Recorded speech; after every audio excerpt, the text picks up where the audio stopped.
Hey everybody, welcome to the meeting for today. I'm joined by Michael Klemmer, goes by Mike. This guy is fueled by coffee and a passion to serve. He's a U.S. Army veteran, and during his time, he was a logistics officer and successfully retired and has transitioned into the private sector. In his adventures outside of the Army, he continues to serve members of the military in multiple ways, and he's also started his Aerial Resupply Coffee. Why? Because service members depend on it. Join us as we talk about where Mike comes from, where he is, and where he's going.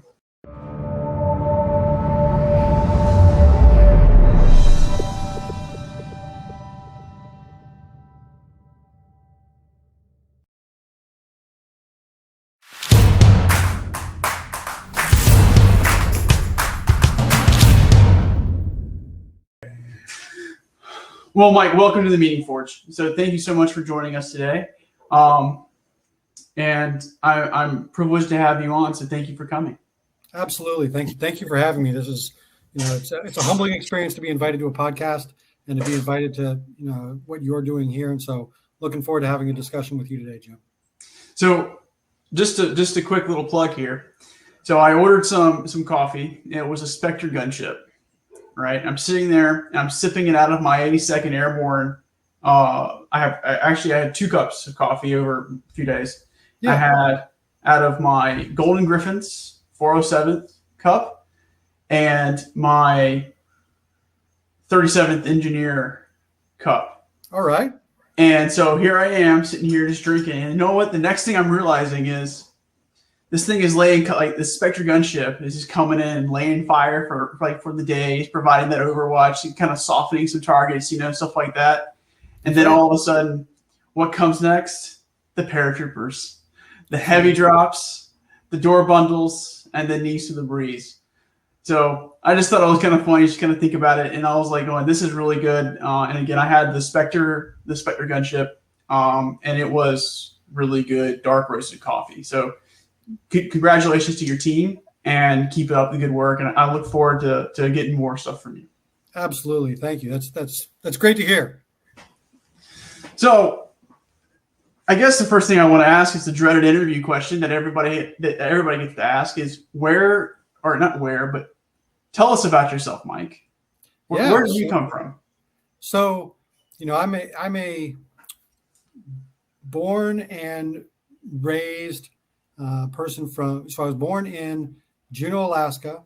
I grew up in Tucson, Arizona, and my family came from North Dakota. So I've kind of been all over the map even before I joined the Army. Mm-hmm. And so, my mom and my dad came from a family of farmers and did a lot of wheat farming up in the North Dakota area. My grandparents both emigrated from Germany and from Europe. And so they kind of found a plot of land on their way between New York City and San Francisco in North Dakota and decided that that's where they wanted to set up shop. And so my family came from there, and we moved to Arizona because my dad took a different job. And I spent my formative years in Tucson learning everything about what a dry heat is and really just kind of getting a sense of, what the different types of cultures are in the Southern Arizona atmosphere. So that's what was a really important memory that came from you growing up in those different locations? Well, I think there were really 2 of them. I think, transitioning from any geographical area is hard in general, right? And so going from an elementary school in North Dakota where the majority of the population and the majority of the kids were, very Midwestern to a Southern Arizona Hispanic, Latino community type area where all of a sudden you're introduced to a lot of different ethnicities very, very quickly. I think that was something that really I kind of learned very quickly. I moved when I was in 2nd grade. So my kindergarten and 1st grade were obviously in North Dakota, but, moving through elementary to middle school to high school was something that, just being part of that diversity of culture was something that, I remember very clearly. The other thing that I remember clearly is, so I ran cross country. I ended up winning the 4A divisional title in the city of Tucson, and did really well in state. So it's one of those things where, cross country and endurance running in general is a very resilient activity. And it's something that not everybody can do. It's kind of like, people want to do it and they get out and run for fun, but, running 3 miles in 14 minutes is not something that people really want to try to do. No, not at all. No. But you were successful in it, and that's awesome. I was, yeah. What was something your coaches would always tell you? Well, when I became a freshman, in middle school, I was always number one in running. I got to high school my freshman, and I got smoked by high schoolers. And, my coaches would always, I think I came in with an attitude of, because I'd always been first in 6th, 7th, and 8th grade, that I was immediately going to step in and be first again. And that was a really hard pill to swallow. And for me, I did cross country my freshman year, but I didn't do track that year, in part because I was kind of licking my wounds from not doing so well in cross country. And it took me I actually didn't even start doing track until my junior year, because of the fact that I was still trying to get my feet in cross country. It's kind of a mistake on my part, because I think I could have done better. But I mean, it's what I chose to do at the time, because I was trying to figure out myself. So you're a cross country athlete, and star to boot, right? You're jumping around the country a little bit, and all of a sudden you graduate, you go to college. Where in there does the decision to join the Army come in? Yeah. So my first year I went to Northern Arizona University, and my original plan was to major in mechanical engineering. And I quickly realized that high school, which was very easy for me, was not the same in college, and I did not do well. And so I left NAU after a year, and I went back to the University of Arizona in Tucson, and I really kind of floundered in college. I didn't do too well. And it was really about the 2.5-year mark, right in the middle of my junior year, that I realized that this was not going to be something that I could really continue, because my heart in college really wasn't in it. And at that point, I really didn't have much going for me, didn't really have a solid job, didn't really, I was eating, dollar menu Jack in the Box burgers, because all I could afford to eat once a day. And I said, I can't do this anymore. I got to do something. And this is not what I had planned for me in my life. And so I drove myself down to the U.S. Army recruiting office and walked in and said, what do I need to do? And so make sure I understand this right. You enlisted first. I did enlist. You become an officer. What did you enlist as? So I enlisted as the job actually doesn't exist anymore. So I enlisted as a 96 Hotel Common Ground Station operator, which works with an aerial radar platform. That's actually migrated into the military intelligence field. And so I did that for 6 years, and I was promoted 3 times, all the way up to staff sergeant, before I commissioned and chose to throw my hat in the ring as an officer and direct commission through the Officer Candidate School at Fort Benning, Georgia in 2006. So what? So for those of you who aren't aware, in the military, there's the light side, the Jedi Order and all that fun stuff, and that's your regular soldiers and your NCOs. Actually, probably just your NCOs, right? The E4 Mafia, like that's the criminal underworld. And then you have the dark side, which is the officers. So what was the driving decision to enter into the officer realm? So it was twofold. As I was growing up as an NCO, I really loved leading soldiers, right? And being right there in the midst of everything with the team and with the squad and with the platoon was something that I really enjoyed. I came up against 2 things. Number one, I realized very quickly that I was always interested in the why behind everything we were doing. And that's something that shaping how an organization works seemed at the time that I made the decision to be much more of an officer-centric function.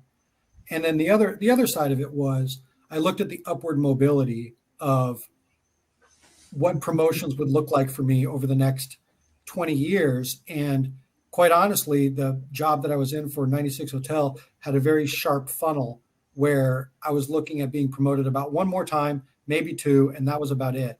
And then, I realized that I wanted more for myself than just to sit at a certain rank and a pay grade for the remainder of my time. I wanted to do something more with my career.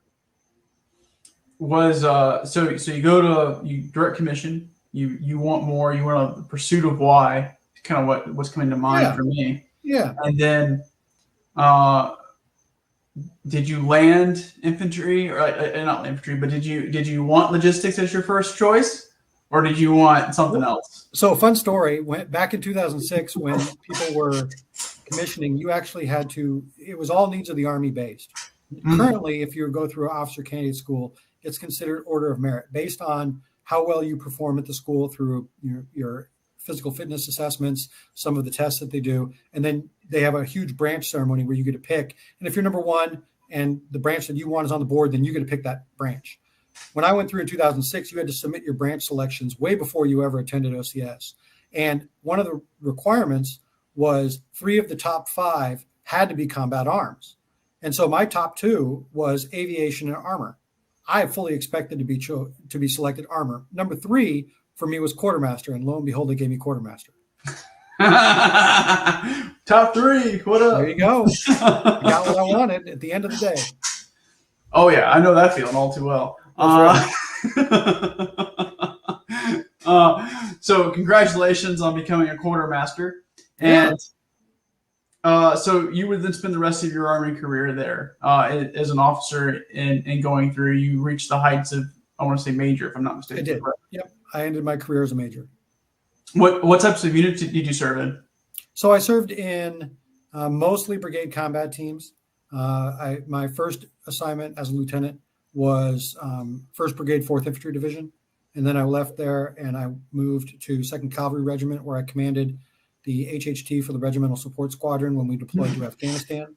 And then I took a little bit of a break actually, that was my last BCT. And then I recruited for 3 years. And then I spent my last 2 years in a training battalion on Fort Lee training ordnance soldiers as an executive officer and the operations officer for the brigade for 59th Ordnance. Oh, okay. That's nice. So you were a heavy guy.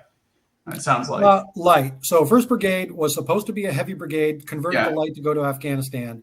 2nd Cavalry Regiment was Stryker, which is effectively mobile but light. Yeah, light with wheels. That's right. Yeah, Stryker's cool. I actually enjoyed 2nd Cav a lot. It was probably by far my favorite unit that I was a part of. Hard, very hard, but it was fun. Okay, good. So in that, you essentially just kind of, let me know if I'm off here, but you help train people, you've commanded organization, you've led organization as far as operational plan, and really getting after that why, as an S3, if I'm not mistaken. Yep. And during that, what was probably one or two of the most forming moments in your officer career? Well, I think probably the most formative moment for me was in Afghanistan in 2013, when I lost one of my soldiers in combat. And that was, so Jesse Williams, Staff Sergeant Jesse Williams, was an electronic warfare NCO.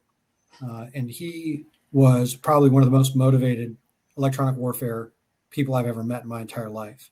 And we gave him the opportunity to go do his job in Afghanistan. And that's something that was important to him, important to me. And being in a regimental support squadron, the opportunity to do electronic warfare in Kandahar was not very high, and because of our mission.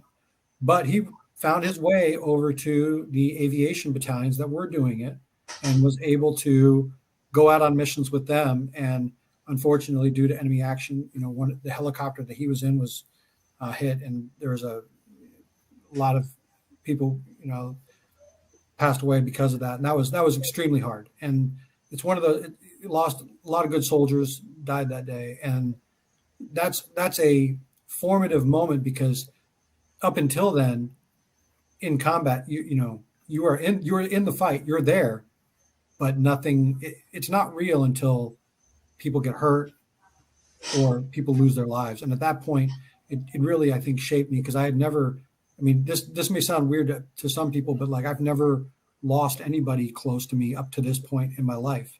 And so that was like the very first sense of somebody passing away very abruptly. And so I had to go from being, I would say, innocent in that.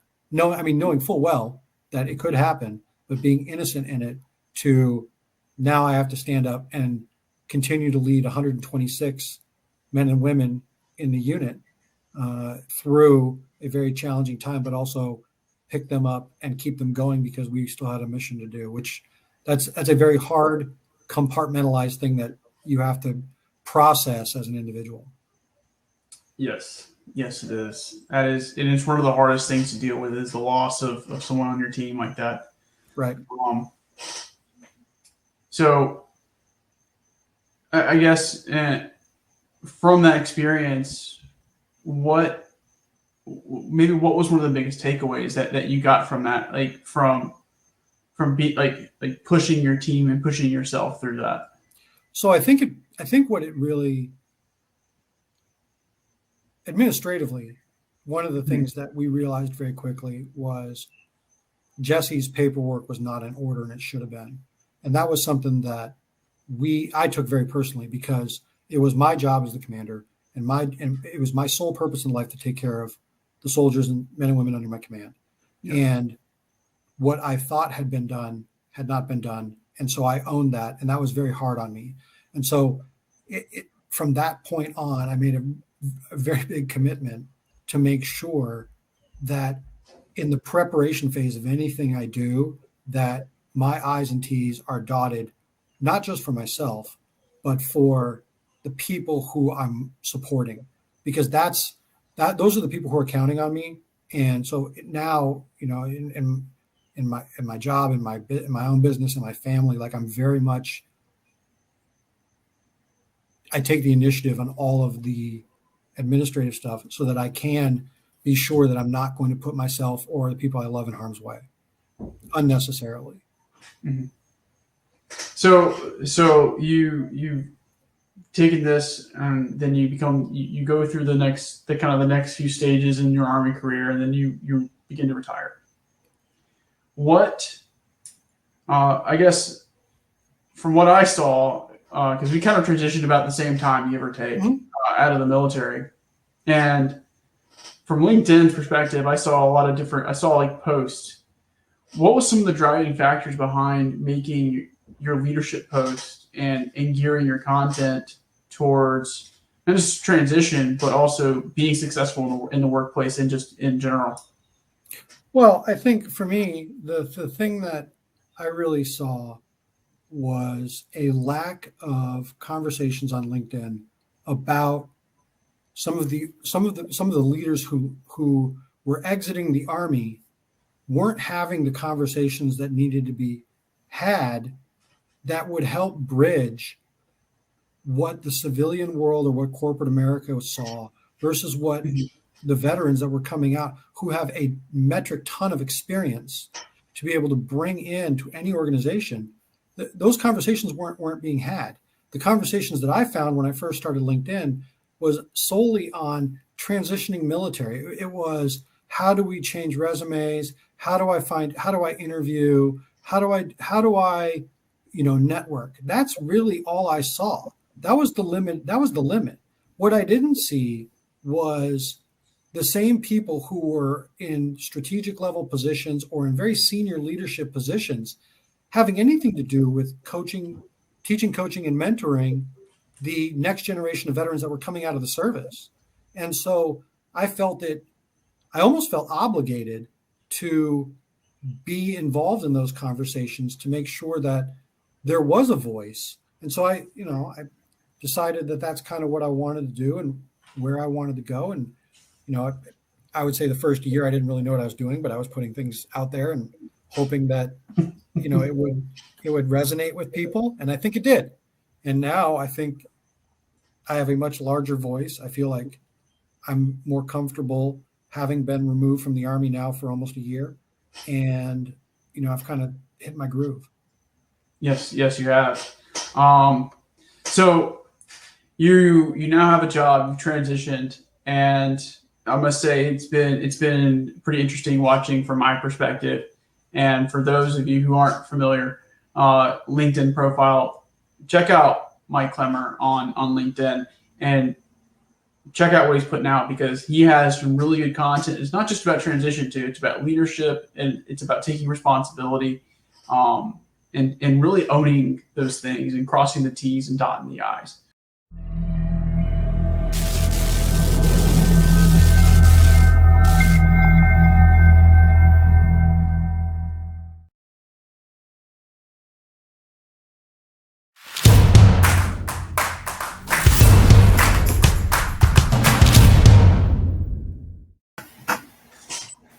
Okay, so far in your life, we talked about where you come from. You come from a background. Your family comes from a background of immigrants coming in from Germany, settling in North Dakota, if I'm not mistaken. That's correct.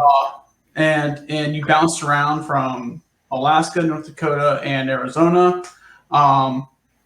And from those experiences, you've also were humbled across across your athletic career. That's right. And then you decide to enlist in the Army, and you become an officer after that. And now you've transitioned and you started a few other things. I see a pursuit of why, as I mentioned earlier, right? Because that was the driving transition to that, to an officer corps. There's also this sense of humility in you. And I guess, what other attributes would you attribute to who Mike is when looking at, like, if we were to lay Mike out and like put him in different buckets and say, okay, he's got humility and he's got a pursuit of why, what would something else be? So I think I'll use what my wife tells me all the time, because I think that's the perception from other people is really, I think, what defines you, right? Because that's what character is. Like, you can have character inside of you, but it's really what is outwardly portrayed. And so my wife will tell you that loyalty and empathy are two of my biggest strong suits. And it's really the thoughtfulness of identifying what other people will need so that they can be successful. And that's something that I look at. I did in my military career. I did, that I try and strive to do in my current position, and what I'm trying to build with Aerial Resupply Coffee. And so, that's the empathy side of me. The loyalty side of it is that loyalty is a word, I think, that gets thrown around. The Army will, put it inside of their 7 Army values and say, be loyal to those with whom you serve. I think loyalty is more than that. I think you're loyal to, you have to be loyal to yourself, and you have to own who you are. And until you do that, it's very hard to be loyal to others. And so, I know who I am at this point in my life, and, I'm loyal to my family and I'm loyal to my friends, and I'm able to extend that type of empathetic leadership to whoever I come in contact with. So that's really interesting. I like how you're looking at loyalty and aligning it with who you are. And that I would say is leads perfectly into the question: how hard was it to realize who you are, so that way you can practice these things outwardly? Well, I don't think I say I know who I am. I think I'm still a work in progress, like all of us, Absolutely. Right? I think that, if you were to go back 20 years and you were to ask Mike Klemmer at the age of 22, when he was getting ready to join the Army, what he was going to do with his life, he would have said, I'm doing 5 years and I'm getting out, and I have no idea what I'm going to do after that. And instead, I did 20 years and here I am. And so, I really feel like, I don't really know where the next 20 years are going to go, but from a comfort perspective, I know exactly who I am I don't know. Right. And I think that that's the important thing, is that who I am in this snapshot is not who I'm going to be 5 years from now, but I'm excited to see who that person is and meet that person. Okay. So let me rephrase this though. So I agree with you that we don't know like we won't know who we are, and you can go back 20 years. Yeah. Like that's not going to work. 10-year-old Jim is not going to know what who he is or what, like, all that fun stuff. So at this moment in time, right, pulling yourself together, right, because like this whole meaning forge process can be classified as like their life as it is, like where we can sit there and point to different points in people's life, or we can look at it in like little mini cycles too. And so like it's not just one sword that you're making multiple swords. And Sure. so as you start to bring yourself together, what's been one of the hardest aspects of identifying like who you are at this moment in time, and then synchronizing that to be loyal to that end goal. Is that an interesting way of putting it? It is. So the short answer on this is that I'm still trying to figure out who I am, having left the Army. Like there's this idea that your position in the Army kind of ties who you are. You're so used to hearing your rank and your title and everything else. And in some regards, the profession of arms in the Army creates this semblance of this is who you are. And that's not true. You're not that. You're not that. What you are is you're a person who has those responsibilities, and that rank has been loaned to you, right? It's the Army's charge for you. And so when you leave, like all of it goes away, right? People will still call me, Major Klemmer, retired, but that's not who I am anymore. And I really, for the past 20 years, I've still been Mike. It's just been hidden a little bit. So now this is who I am coming to the forefront, as opposed to being much more of a team player in the Army and being in, for lack of a better term, rank and file of what the Army is, and subscribing to that profession of arms. I like that. And one of the things that I always struggled with in the Army, for me, was to, like, when somebody would sit there and like introduce themselves, they'd always say like rank name, right? It's rank name. I was the guy who'd break that and just say my name, like, hey, I'm James Benton, nice to meet you. And they'll sit there and be like all thrown off. And it's like, well, I'm the person before the rank. Right. And I see that a lot too, like for people who transition out of, or even anything really, like anything where they've been attached to a very long period of time. I've seen people oftentimes kind of get lost after they transition out of that. So it doesn't have to be the Army; it could be even a corporate structure, because they're assigned to, like, oh, I'm the vice president of something, and I've been in this company 30 years. So what's been someone who has influenced you in your military career to help you find like I'm thinking more of a mentor coach type of personality, who's helped you kind of realize who you are, or kind of point to who you are and where you're going? Well, I think that the one person who I'm going to credit with kind of shaping me, I think within at least the last 3 years, is, his name's David Thompson. He was my battalion commander of the 832nd Ordnance Battalion. And so let me just say this. There are key points in the Army, or key points in life, where you transition into greater responsibilities, where you don't necessarily know where you know the idea of what you're supposed to be doing, but you don't really know. And transitioning from being a captain 03 to a major 04, and moving from small unit leadership to organizational leadership at a battalion or brigade level is a very hard transition. And, David pulled me kicking and screaming through a lot of that. Now, I did come prepared to do a lot of it, but David was a very high performer when he was a major and as a battalion commander. And so he demanded a lot. And really, his coaching and his mentorship, and I'm still in contact with him now over a lot of different things, like that relationship has endured.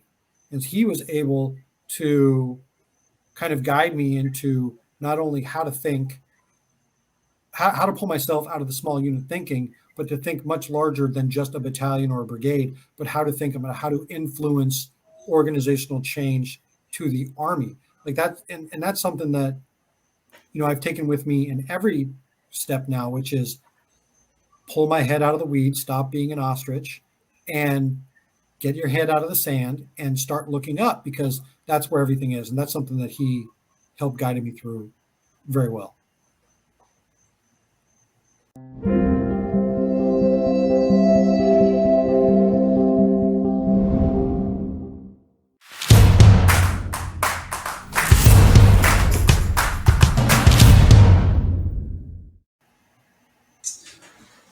So one of the things I can't stop thinking about is David Thompson right now. And so it's really nice because when you find a mentor and a coach, what they end up kind of doing in some regards is kind of bringing the best out of you. And that's empowerment, and that's giving, or at least setting the expectation so that you can rise to that expectation. Yeah. And in the sword, right, that is the embodiment of what you've made yourself in at that moment in time.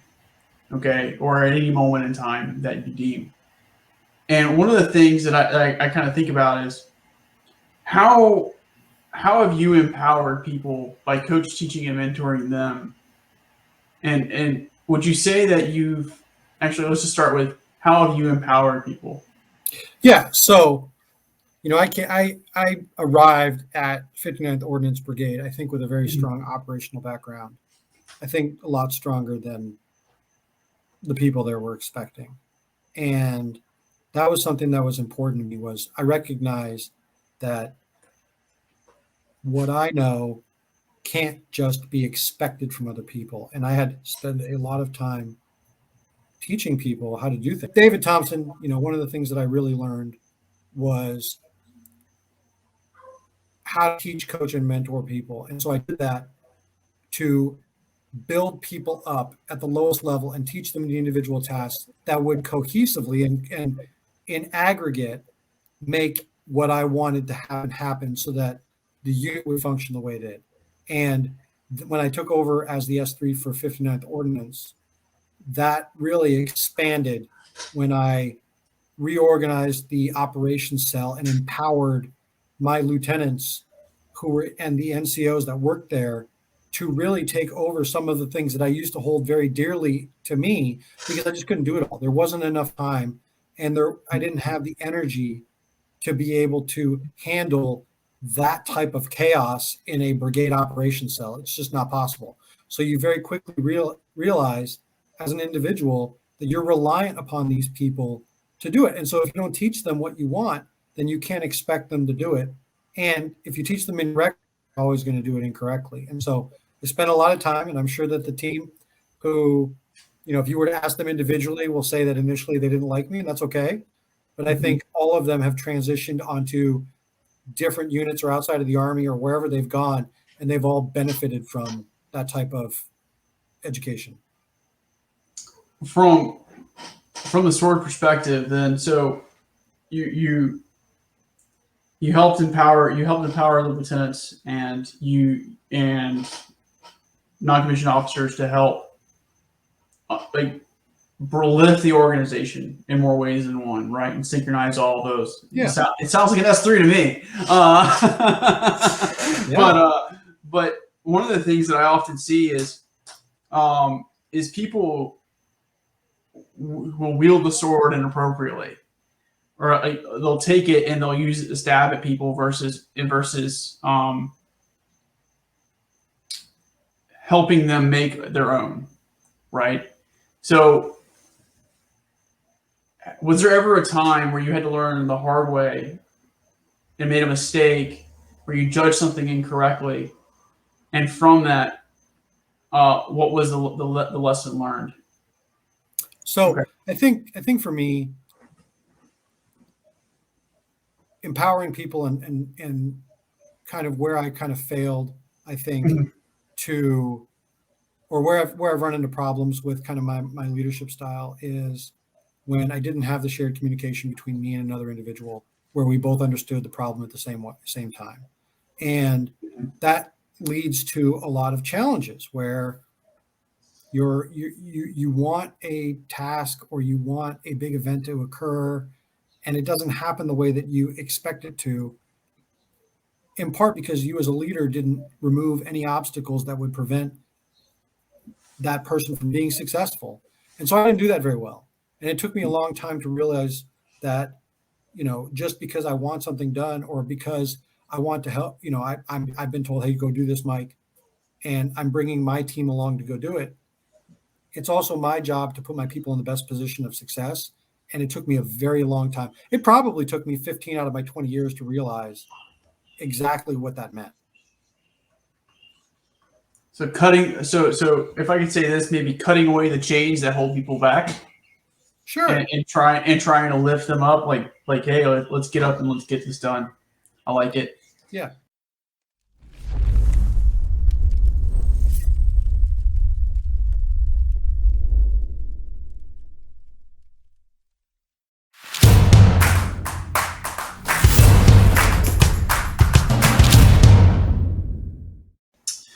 All right, so the pen is it's a fun question because it's a fun question, but it's a really deep question too. Sure. So 2,000 years from now, Mike is nothing more than a legend. Okay, there's it's a small the man, the myth, the legend, right? And we all know Texas Walker Ranger will be remembered for his roundhouse kick. There will be some people who are remembered for a few one-liners or something like that. What is the one thing that you want people to remember you for?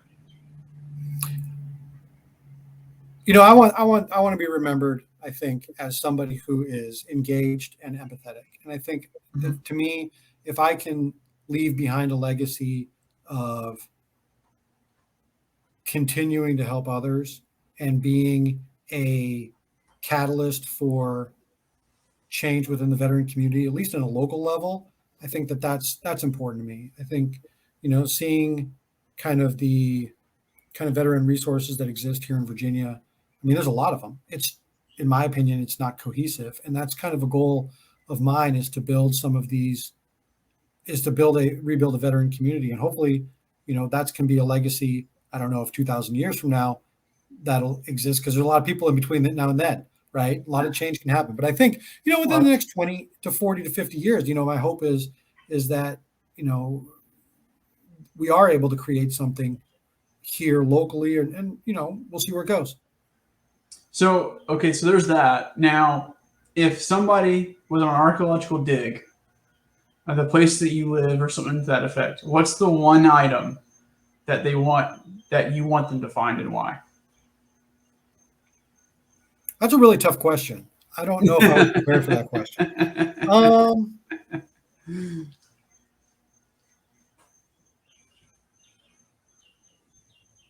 don't know. I don't know. I don't know what I don't to me. I guess the best way to say it is, I don't really have very many material possessions to me that I hold sacred. That if somebody were to find of mine, that they would go, "Oh, this is what Mike had. This defined Mike." I think, for me, it's not about that. For me, it's about the relationships that I have in the moment and in the presence with the people who I've engaged with. And so, I don't know if that, if there's a time capsule for that. Maybe if it was, some of the communication or emails or, any of the thousands of text messages I've sent between me and my friends that people could see and how I interacted with them, maybe that'd be what I would want them to find. I like that too. And from the perspective of the connection thing, right? And so you almost want it to, and let me know if I'm off here, but it's almost based off those two answers, it's it's you want to be remembered for something that becomes so alive that people maybe don't realize where it comes from. It just kind of evolves, and it evolves naturally. I think so. I mean, I think for me, being remembered is about being remembered up until it's the point where somebody else carries the torch. And there's only a select few people in the world in human history that are going to be remembered by everybody because of what they've done. I do not think at any point in time people are going to go, "Hey, that was Mike," right? I don't. Could it happen? Sure, it could happen. I don't know that that's reality. But, if I can carry the torch of this forward for 40, 50 more years until somebody else picks it up and carries it forward under the same type of attitude, then that's all I can really ask for. I like it. And it's one of the things with legacy sometimes, like what people leave behind is sometimes it evolves over time, and it kind of just becomes meshed with different influences to where you just wanted it to be like the idea to progress forward. Right. And I think that's really important.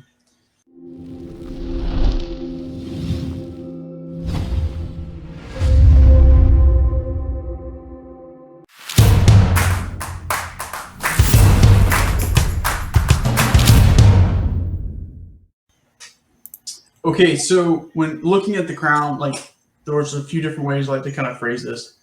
It's self-leadership, self-discipline. It can be outward. We've talked a lot about outward stuff, and we can always address the outward.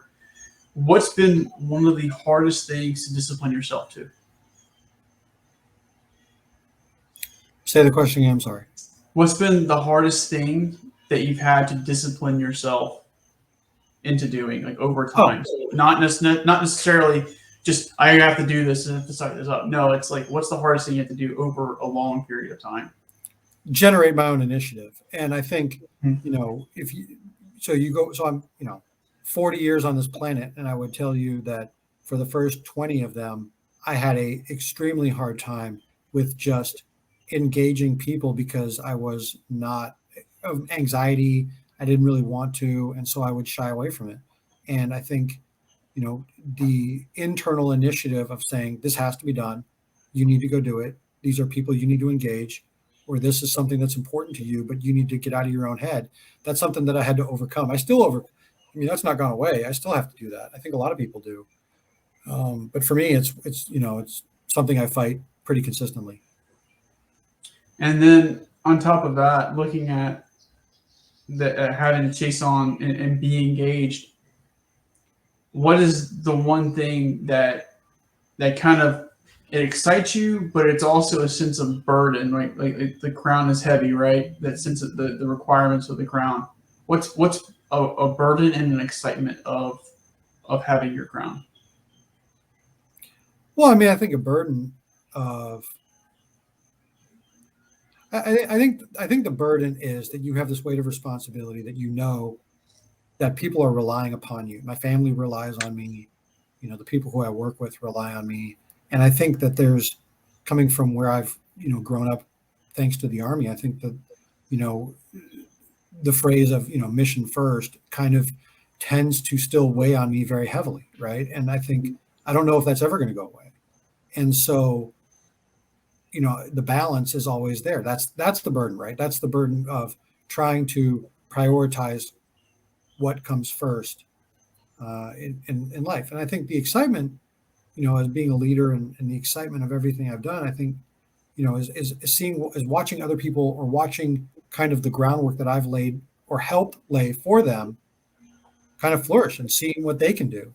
And, I think that seeing other people excel when I've had a chance to work with them, even for a brief period of time, and knowing that maybe something I taught them helped them get to where they are, or maybe they saw something they didn't like that I did, and so they chose not to do something that I chose to do, and that helped them. Either way, it works for me. That's the benefit of it. Yeah, plenty of people that I was around that I took and said I didn't like what they did, and I didn't do that, and that's okay. Mm-hmm. And in that same kind of vein of thinking a little bit, how do you differentiate yourself from the critic and the doer? Well, I think, you got to be very forgiving of yourself, right? You have to be able to say, man, I screwed that up and that should never have happened. And this is what I'm going to do next time to prevent that from happening. And you also have to realize that even with the best laid plans, like it may not work. You could have the best idea out there and it just can't come to fruition for a myriad of reasons. And so you can be critical of yourself, but you have to be forgiving of yourself. And that's something that it took me a long time to learn that. What was the major catalyst to help you have some grace for yourself? Oh, I would go back to what I said earlier about Staff Sergeant Jesse Williams. I think that was a turning point for me in understanding that I needed to very much have some empathy for myself, and that I can't always do everything. And so, that was a very, very hard lesson. And then I guess the last question I'll ask on this topic is, leaders often feel like they have to convince people. What do you think is the best way to go about convincing somebody? I don't feel like I have to convince anybody, right? Perfect. I don't feel like it's my role to convince somebody to do something or to believe in something. That's not what I'm here to do. People have free will; they can make their own choices on things. And from a military standpoint, there's always things that we had to do because we were told to go do them. When people understood the why behind stuff, everything became a lot easier. If you understood why you were doing something, even if you didn't agree with it, you knew why it had to be done in the broader scheme of things. For me, it was what's important with kind of having people follow me or having people do things that I would want them to do is to tell them what I want done or to tell them what the end result needed to be, and then just get out of the way and let them do it. And people are much more likely, in my opinion, to take the initiative on things when they have the ability to put their own stamp on something. When it's very prescribed, they don't want to do it. But when it's, kind of their own creativity or their own methods to get to the next point, I might not agree with it, but I don't have to if the result is the same.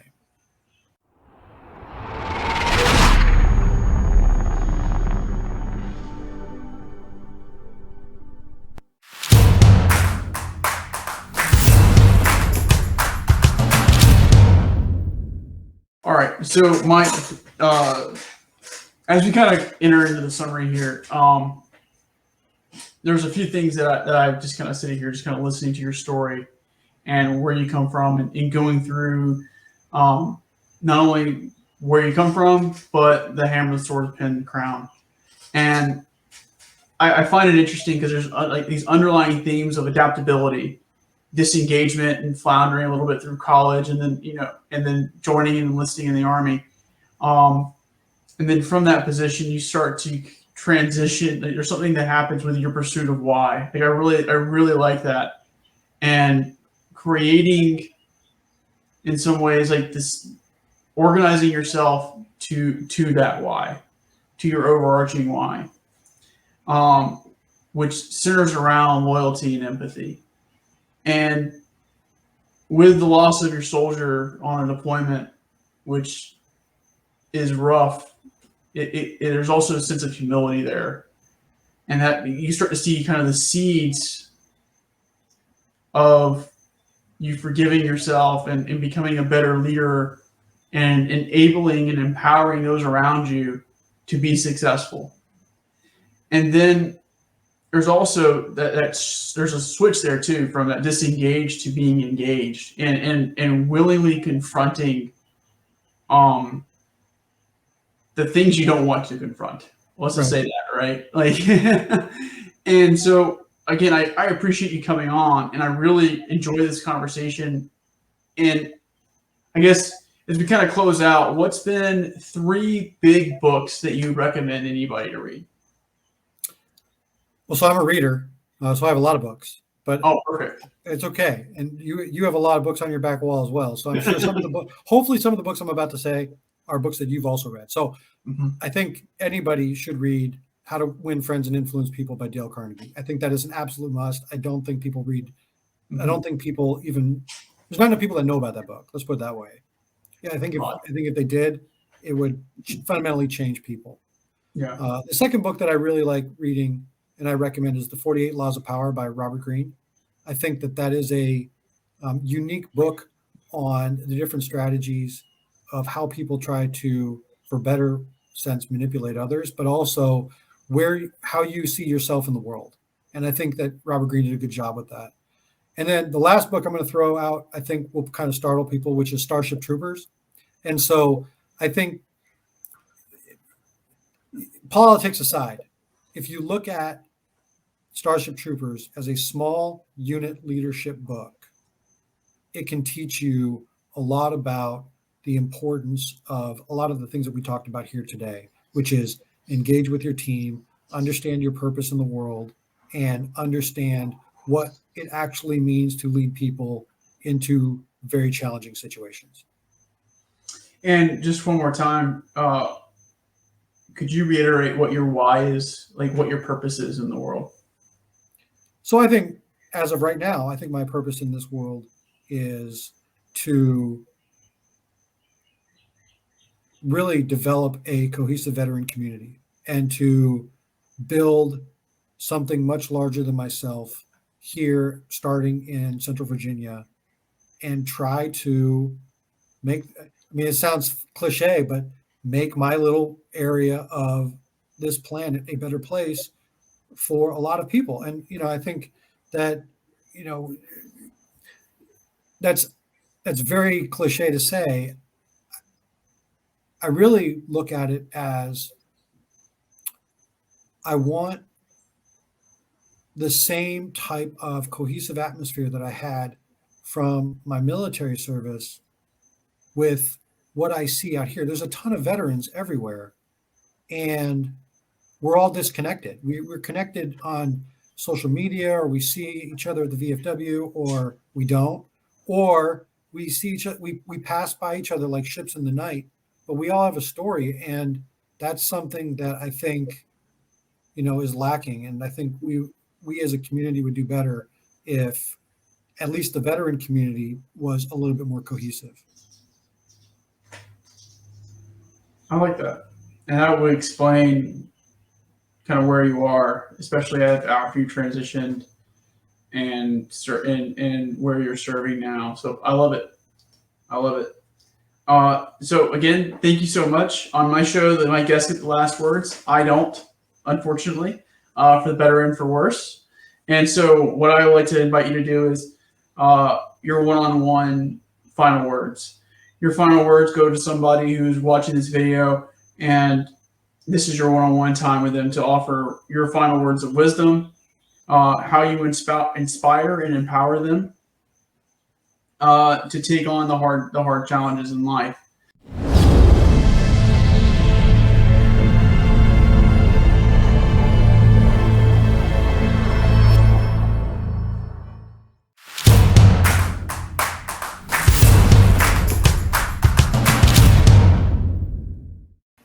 So I think one of the things that we all tend to do is say, what would we tell ourselves?